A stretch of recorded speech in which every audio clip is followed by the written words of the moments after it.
My client screwed up badly, then tried to ruin my career. I was just shy of 40, with over a decade of legal battles behind me, and enough war stories to fill a bar stool. If there was one lesson that stuck harder than anything law school ever taught me, it came from an old-school lawyer I interned for during my second summer. He wasn't flashy. No three-piece suits, no rooftop lunches, but he was sharp, razor sharp. One day, over burnt coffee in his cluttered office, he looked at me and said, "A lawyer has 3 duties. First, to himself. Second, to the court.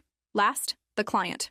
Never forget the order." I laughed at first, thought it was cynical, but he leaned in, eyes dead serious. "Clients will fuck you," he said. "They'll throw you under the bus the second things go south. So always cover your ass first." Back then, I brushed it off. Young, idealistic, eager to prove myself in the downtown towers with their polished boardrooms and designer litigation, I thought I knew better. Turns out I didn't, but I did remember that conversation. And many years later, when one client tried to pull me under the wheels of a bus, he drove off a cliff. I remembered every single word, and I was ready. Frank was nearly 60, a salaryman relic from another era. The kind of guy who thought facts. Machines were still cutting edge and that lawyers were optional. He worked for a mid-sized company, nothing flashy, but they owned some decent real estate scattered here and there. One day, one of their buildings burned to the ground, millions in property damage, a golden ticket of an insurance claim, and they gave it to Frank, not their general counsel, not an actual risk manager. Frank. Why? Because he'd been around forever and thought he knew what he was doing. Plus, he hated spending money, especially on lawyers. "Don't worry," he told me when the topic came up, almost like I was offering to mop his floor for a fee. "I've got it covered. No need to get legal involved." That building was ash, and Frank was smiling like he had a bucket of water. The only reason I even knew about the fire was because he let it slip in passing.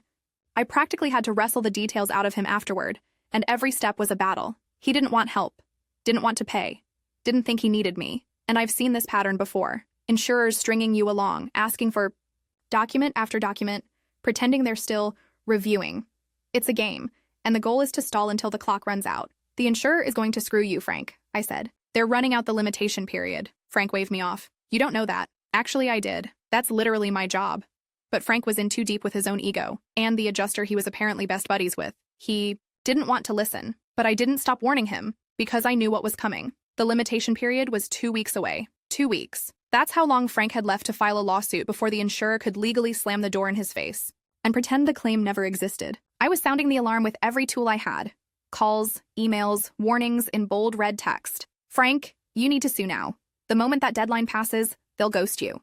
They'll stop replying, stop taking your calls. You'll get a final email that says, 'Sorry, you're out of time.' That's it. Game over." But Frank? He was still acting like he had it under control. "I get along great with the adjuster," he told me, as if insurance adjusters were loyal friends instead of corporate firewall ninjas trained to dodge payouts. "You won't even be able to reach me next week," I told him. "I'll be in trial. This is your last chance. If you don't let me sue, at least hire someone. Anyone. Just get it filed." He mumbled something about looking into it. I followed up with another email. And another. Right before I went into trial, I even spelled it out crystal clear. "This is your deadline. I will be unavailable. If you don't act, this claim dies." Then I shut my laptop, walked into court, and tried to forget about the walking disaster named Frank. Weeks went by. No emails, no calls. I assumed wrongly that maybe, just maybe, he'd handled it, that he'd gotten another firm, that he hadn't completely ignored every red flag I'd waved in front of him like a crazed matador. Then my phone rang. And it was Frank. "Remember that fire insurance thing we talked about?" Frank said casually, like we'd discussed the weather. "Not a multi-million-dollar ticking time bomb." I thought maybe he was calling to gloat. Maybe he got lucky. Maybe the insurer paid out despite everything. "So they paid?" I asked. "That's great, Frank. You were right." Silence. Then, "What are you talking about?" He sounded confused, nervous.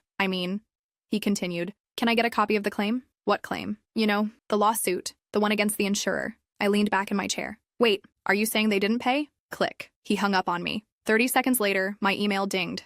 There it was, a classic CYA email from Frank, written as if we hadn't had a dozen conversations about the deadline. Just a friendly little message, saying he had told me to sue, that he was following up because he was worried when he didn't receive a copy of the claim, like I had just forgotten to file it, like I had dropped the ball. I stared at the screen. He was actually trying to pin this on me. After everything, after ignoring every warning, after brushing me off for weeks, Frank was about to lose the company millions, and now he wanted me to take the fall for it. But what he didn't know was I had already pulled the trigger. Here's the thing about law. You don't sue someone without client authorization. Ever. It's not just a bad idea. It's a career-ending, get-sued-yourself kind of move. You could be on the hook for the other side's legal fees. Your client could disown you, and your firm could throw you out faster than you can say malpractice. But I knew Frank was going to screw this up.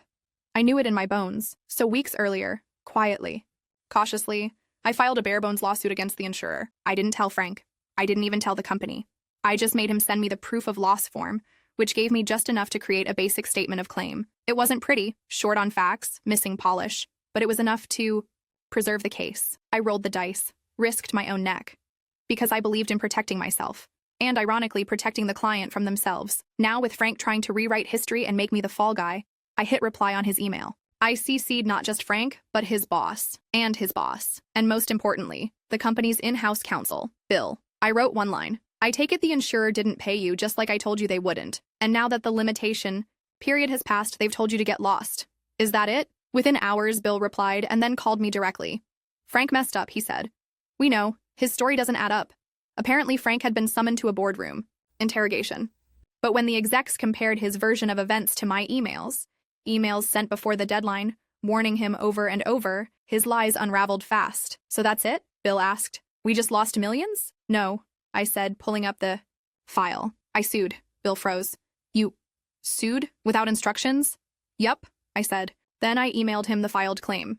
There was silence on the line. Then finally, thank God. Can I leave it with you? You already did, I said. A few days later, I got a call from someone new, a guy I'd never dealt with before who worked for the client. Polite, a little hesitant. We've got a situation, he said. I usually deal with Frank, I replied, keeping my voice neutral. Where's he? What he told me was better than any courtroom victory. Frank had been called into another meeting, this time with no coffee, no pleasantries, no excuses.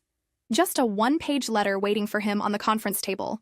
Termination, immediate. He packed his things in a box while security stood by, walked the walk of shame past his coworkers, escorted down to the parking lot like a disgraced executive. In a bad TV show. Gone. And frankly, he had no one to blame but himself. He'd ignored every warning, tried to handle a 7-figure claim with zero legal help, blew the deadline, tried to rewrite history and pin it on me. But I'd already protected the company and myself. The company didn't just recover the money. They recovered their trust in me. The new guy who replaced Frank? A dream client. Smart, respectful, and, most importantly, never tried to nickel and dime me. I didn't set out to ruin Frank's life. I didn't need revenge. But sometimes, justice doesn't need planning. It just needs the truth to come out. I tell this story to young lawyers sometimes, usually over drinks, usually after they've had their first run-in with a slippery client who made them doubt themselves. They always ask the same thing. What happened to Frank? I tell them the truth. He was just an anecdote. A cautionary tale, a walking example of why you always protect yourself first. Because even a well-meaning client can turn on you the second they feel the heat. Do I feel bad for him? A little. He was close to retirement. Probably won't land anything better than contract work after that. He lost more than just his job. He lost his reputation.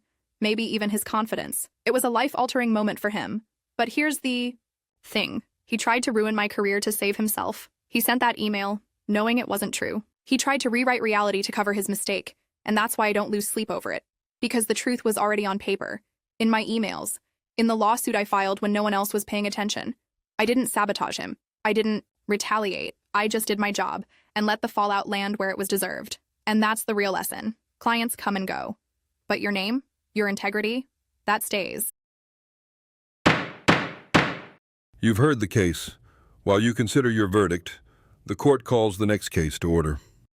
My ex took my house, my money, and my future, so I got her locked up for 37 years. For 9 long years, I scraped and saved every cent I could. $90,000. That was my nest egg. I wasn't rich, but I was careful.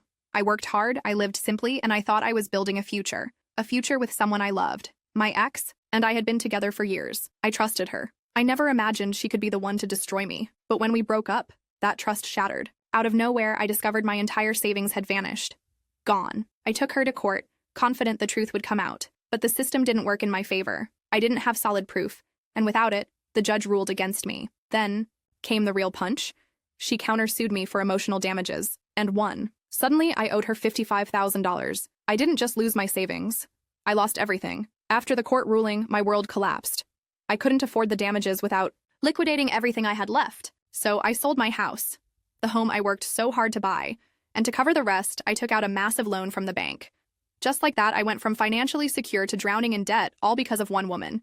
With nowhere else to go, I crashed at a friend's place. He didn't have much, but he gave me a roof, a couch, and something I hadn't felt in weeks: hope. He also pushed me to find a better lawyer, someone who could really dig deep, and we found him.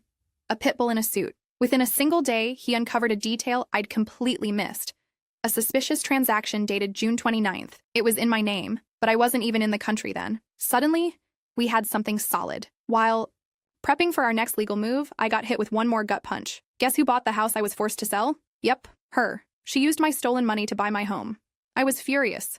But then I remembered something she didn't know. That house had a hidden safe behind the bathroom cabinet. I never told her about it. She didn't even know it existed. And I never changed the default code 000. At that moment, I realized I had an opportunity, a dangerous one, but maybe the only way to make her pay. I called in a trusted friend, someone willing to get his hands a little dirty. We came up with a plan. He'd buy a small stash of drugs, $400 worth. Then he'd sneak into the house and hide it inside the safe. It was risky, but so was letting her get away with everything. With the drugs safely stashed in the hidden safe, the next step was getting the authorities involved, without tying it back to me. My friend made an anonymous tip, claiming he'd heard someone was storing illegal substances inside that address. The police didn't act right away. It took a week before they secured a search warrant. When the day finally came, I was a nervous wreck. I knew they wouldn't find anything unless the safe was discovered and opened. For a while, it seemed like the search would turn up nothing. 2 hours passed, still nothing. Then came the break. My friend, either by accident or brilliance, had left the cabinet slightly ajar. One officer noticed the odd gap behind it and started poking around. It didn't take long to find the safe and the drugs. That $400 stash, it was enough to carry a maximum sentence of 12 years. The drug bust was only the beginning. With her facing 12 years for possession, I finally had leverage. But I wanted real justice, not just revenge. My lawyer went full throttle. He pulled bank security footage from the date of that suspicious $90,000 transfer, and he got documentation, proving I was out of the country when it happened. Then came the smoking gun. We traced the transfer directly to an account under her name. We filed a new lawsuit. This time we were seeking damages. Everything she stole, plus emotional distress. The cost of my house and double the loan I was forced to take. That totaled around $140,000. In court, her face went pale as everything unraveled. And when the verdict came down, she didn't just get 12 years for the drugs. She got hit with another 25 years for theft and perjury. 37 years in prison. I got my life back. She lost hers. The case has been heard. The stories have been told. Now it's your turn to judge. Leave your verdict in the comments. Like, share, and subscribe. The Court of Stories is always in session.